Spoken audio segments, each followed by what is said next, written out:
செய்திகள் தொடர்கின்றன. அமெரிக்காவில் 10 வயது சிறுமி குழந்தை பெற்றுள்ள சம்பவம் பரபரப்பை ஏற்படுத்தியுள்ளது. கொலம்பியாவில் போகோடா நகரைச் சேர்ந்த நிறைமாத கர்ப்பிணியான சிறுமிக்கு பிரசவ வலி ஏற்பட்டது.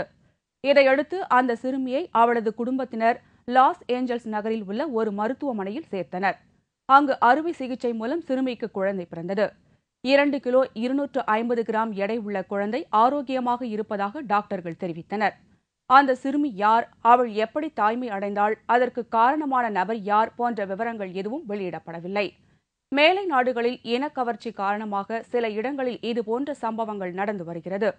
இருப்பினும் 10 வயதே ஆன சிறுமி குழந்தை பெற்ற சம்பவம் அங்கு பரபரப்பை ஏற்படுத்தியுள்ளது.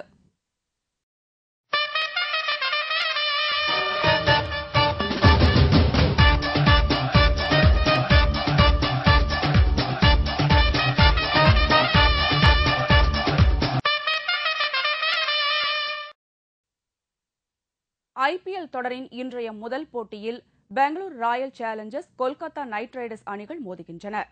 5வது IPL தொடரின் மாலை 4 மணிக்கு நடைபெறும் 10வது போட்டி பெங்களூரு சின்னசாமி ஸ்டேடியத்தில் நடைபெறவுள்ளது. டெல்லியில் இரவு 8 மணிக்கு நடைபெறும் மற்றொரு போட்டியில் டெல்லி டேர்டெவில்ஸ் அணியும் சென்னை சூப்பர் கிங்ஸ் அணியும் மோதவுள்ளன. விசாகப்பட்டினத்தில் நேற்று நடைபெற்ற பரபரப்பான ஆட்டத்தில் கடைசி பந்தில் சிக்ஸர் அடித்ததன் மூலம் மும்பை இந்தியன்ஸ் அணி டெக்கான் சார்ஜர்ஸ் அணியை வீழ்த்தி த்ரில் வெற்றி பெற்றது.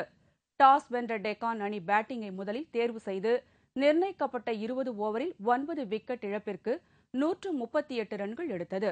அதிகபட்சமாக தவான் 41 ரன்களும் கிறிஸ்டியன் 39 ரன்களும் எடுத்தனர். மும்பை அணி தரப்பில் முனாஃப் பட்டேல் 4 விக்கெட்டுகளும் மலிங்கா 3 விக்கெட்டுகளும் வீழ்த்தினர். இதையடுத்து 139 ரன்கள் எடுத்தால் வெற்றி என்ற இலக்குடன் களமிறங்கிய மும்பை அணி துவக்கத்தில் தடுமாறியது. அடுத்தடுத்து விக்கெட்டுகள் பறிபோன நிலையில் ரோஹித் சர்மா பொறுப்பாக விளையாடி அரை சதம் எடுத்தார். கடைசி ஓவரில் மும்பை அணி வெற்றி பெற 18 ரன்கள் தேவைப்பட்ட நிலையில் ரோஹித் சர்மாவின் அதிரடி ஆட்டத்தால் அந்த அணி த்ரில் வெற்றி பெற்றது. 20 ஓவர் முடிவில் மும்பை அணி 5 விக்கெட்டுகள் இழப்பிற்கு 142 ரன்கள் எடுத்தது. ரோஹித் சர்மா 73 ரன்கள் எடுத்து இறுதி வரை ஆட்டம் இழக்காமல் களத்திலிருந்தார்.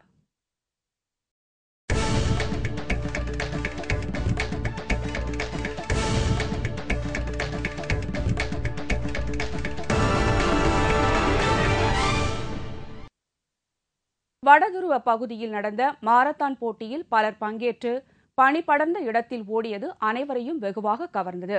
இந்த போட்டியில் பல்வேறு நாடுகளைச் சேர்ந்த 42 பேர் கலந்து கொண்டனர்.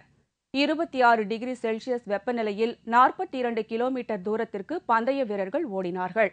இதில் கலந்து கொண்டவர்களுக்கு குளிரால் பாதிப்பு ஏற்படாத வகையில் முகம், கைகள் உட்பட உடல் முழுவதும் பாதுகாப்பு கவசங்கள் போடப்பட்டிருந்தது. குறிப்பிட்ட தொலைவில் ஓய்வு எடுப்பதற்காக சிறிய அறைகள் அமைக்கப்பட்டிருந்தது. புதுமையாக இருந்தது.